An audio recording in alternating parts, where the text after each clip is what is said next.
Hello fellow electric mice, my name is VideoJames, and today we're going to be looking at how to use Emolga. So Emolga is one of my favorites of the Pika clones. I would have to say my favorites would be Pikachu, Mimikyu, actually I take that back, it would be Mimikyu first, then Pikachu, then Emolga, then, Togedemaru.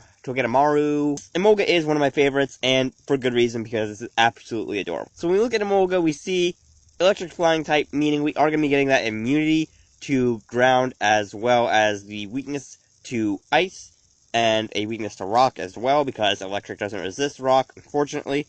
And we are going to be getting actually a good amount of resist. So we are going to be getting the resist to grass, steel. We're going to be getting the resist to flying, because we're half flying. We're going to be getting the resist to ground. We're going to be getting the resist to fighting. And we're going to also be getting a resist to bug, because again, we're flying. Something in my eye. And then when we look at Emolga's abilities, we see static, regular ability. Opponent has a 30% chance of paralyze if it makes contact with us. Not really that bad. I mean, if you're running up against something like an Infernape, Emolga can say, okay, I'm just going to take a hit from you. But Emolga can't really take a hit, so I take that back. And then with a hidden ability, we got Motor Drive. So this Pokemon takes no damage from electric type attacks, and speed is raised by 1 level when it's hit by an electric type attack. Now this is very good, because Emolga is electric and flying, so it's actually neutral damage by an electric type attack. Those stats we see, I really wish they were better. These are like Butterfree stats, kinda. So when we look at the stats, we see we got 60 in both defenses. I really hate having to say that. 75 in both attacks, 55 in the HP, and 103 in the speed. So we see it can go either way with the attack. It can be a physical or a special. Whatever way you want to use it, although its move pool does kind of lean more towards special attacks. We already know it's going to be a decent speed, that if you max out speed investment, we're going to be faster than, say, a Charizard with max speed investment. But we're not going to be faster than Mega Charizard X or Y, because they're just going to Mega Evolve and get more speed. Over in the showdown, I want to point out that not only is Como-O the Pokemon of the week, but also the event for Entei and Raikou has actually begun in the US. So it's going to run until the 29th, and I believe today's the 23rd. So you'll actually be able to get this from like the 23rd to the 29th, and the way you get it is you go to Target and you pick up the little card things, the little serial code cards that you'd usually get from like GameStop or some places, and you'll actually be able to get Raikou or Entei depending on your game. And then hopping on over in the show set is actually a Choice Specs Emolga set. So we see with this set we got the Choice Specs with Motor Drive. Either ability can work. You can run Motor Drive or Static. It depends on what you have as your preference. But I just put on Motor Drive because I like it with this set. Then we got Thunderbolt, Air Slash, Hidden Power Fighting, and Volt Switch with the maxed out special attack and speed with the Timid Nature and the 4 EVs thrown into the special defense. So the idea behind this set is basic Choice Spec Sweeper, that we got the maxed out speed, so we're at 335, so we're going to be outspeeding a good deal, like Charizard, we're going to be outspeeding that. Landers, we're actually going to be outspeeding that, that's a good thing. And just a lot of other stuff that Emolga is actually going to be able to take care of. And then looking at the move pool, we see we got Thunderbolt, good electric type move, does a good amount of damage, and has a 10% chance to paralyze. One of the best electric type moves in the game. We see we got Air Slash there. Air Slash has that chance to flinch, decent base power, small chance to miss, which I don't really like because it happens more often than it should, but overall still worthy of using. We've got Hidden Power Fighting. Now, you could swap it out for Ice and be able to counter stuff like ground types. That, say someone swapped in a Landorus into your Emolga, then you could just say, okay, I anticipated that, Hidden Power Ice, and take it out. But Hidden Power Fighting I put on this set because of Emolga's weaknesses. So we got Rock and Ice as Emolga's weaknesses. So by having Hidden Power Fighting, we're actually able to hit our opponent with a Fighting type move, which will basically hurt any Rock or Ice type very badly. I mean, not very badly, but, like, it will badly hurt them. And then we have Volt Switch as our pivot. That, we already know what Volt Switch does. I've used it so many times that we all know what it is. We all know what Volt Switch does. We all know how it works. About this Emolga set is it actually outspeeds a lot of its common threats. So, stuff like Landorus, that Landorus. With the maxed out speed on a Landorus, you're really only going to get 281 without a Nature, and then even with a Nature, you're only really going to be hitting, like, what, the 315s, 320s? And Emolga, with the 335 base speed, is going to be able to outspeed that, so it can either pivot out, it can throw out a Hidden Power Ice, or it can just take it out altogether. And then another thing Emolga can deal with is stuff like Butterfree.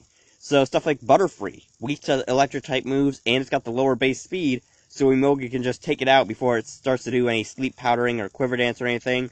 Or if the Butterfree has a Focus Sash, Emolga can just say, okay, I'm still faster. It's going to take you a couple quiver dances to be faster than me, so wreck your face. And then with this next set, we actually have a Tailwind Emolga set. So for this one, we get the Citrus Berry with Static. Static actually does work off better on this one than Motor Drive. We've got Tailwind, Knockoff, Nuzzle, and Roost with the maxed out HP and speed with the Modest Nature. Now, the idea behind this set is we're setting up a Tailwind, basically, that we're making our team faster. So we've got Tailwind there to kind of just boost the team's speed for about 4 turns. After 4 turns, speed's going to be doubled, meaning we are going to be getting off a decent bit of setup with just the Tailwind. We've got Roost there to give Emolga a bit of health recovery, that after that Citrus Berry is gone, we're going to need another avenue to recover. We've got Knockoff just to get rid of an item that if we run up against something pesky, like say a Ferrothorn, that has an item, we can say, okay, I'm going to resist every single move you throw out, so Knockoff, bye-bye. And then we got Nuzzle just for that Paralyze. That Nuzzle, one of my favorite electric-type moves, physical-type move, low base power, but it is a guaranteed 100% chance to Paralyze if it actually hits.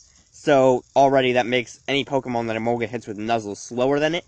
So we throw out something like, say, a Greninja, that Emolga hits Greninja with a Nuzzle. Not only is it probably not going to survive, but even if it does, it's now slower than Emolga, so we can actually just take it out. And then the last Emolga set we got is actually a Static Tank set.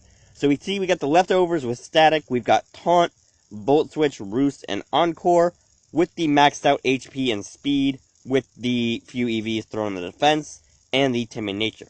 Now, the idea behind this set is we're a fast, high HP Pokemon. Now, we're not really running to take a hit, because, let's face it, Emolga's not going to take a hit. I'm sorry, Emolga, you're cute, but God, are you weak. So with this set, we basically got Taunt. That Taunt shut down stuff like Ferrothorn or Sableye regularly, that if we run up against a Sableye that isn't Mega, we can get Taunt off first turn, and just shut it down. We got Volt Switch to kind of pivot out of a situation that we don't want to stay in. You could swap in U-Turn, because U-Turn isn't actually going to be, it's not going to get that, it's not going to be immune by something, I guess is the word I'm trying to use. That Volt Switch actually is kind of blocked completely by Ground type, so if you want to run U-Turn, you could do that and then replace the Timid Nature with Jolly Nature, but I kind of like Volt Switch a little bit more just because of the fact that it gets stabbed from Emolga, that with having the pure electric typing, or electric and flying typing, not pure electric typing, that Volt Switch with its pure electric typing is actually going to get a boost from the stab. And then we got Roost just to give us a good deal of our health back, that if we're running up against something that's not going to deal too much damage to us, we can actually just use Roost and get some of our health back.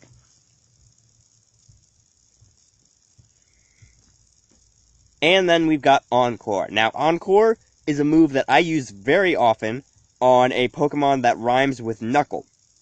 So with Encore, if you don't know what it does, it basically locks the opponent into using whatever move they used before the Encore was put on them for a certain number of turns. So it can be like 4, it can be 5, it can be 2, it could be 3, it might even be 1. The Encore might wear off after 1 turn. I've had that happen a couple times. But basically it just locks your opponent into using a move they don't really want to use too often.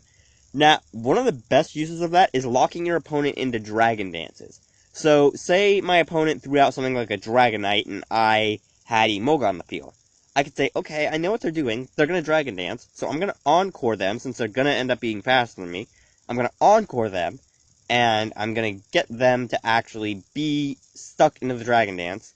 And then I'm going to switch out into my Greninja, and I'm going to do massive damage to them with the Ice Beam. Or I stay in with the Emolga and I just keep knocking them out. That I Encore them, and then I Taunt them, which is actually really good, because it means they're going to be forced into a struggle situation, which means they'll have to hit me and possibly get the Static Paralyze, and we might actually live, depending on how strong they actually get. And that's going to be it for how to use Emolga. Like I said, Emolga, you're cute, but you're god-awful weak. I'm sorry.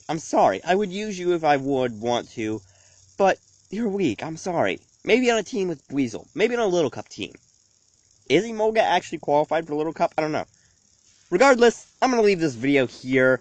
If you guys have any Pokemon you want to see me do videos on, let me know down in the comments below. And if you did like this video, you can slap the like button as always. And I will see all you beautiful people in the next video.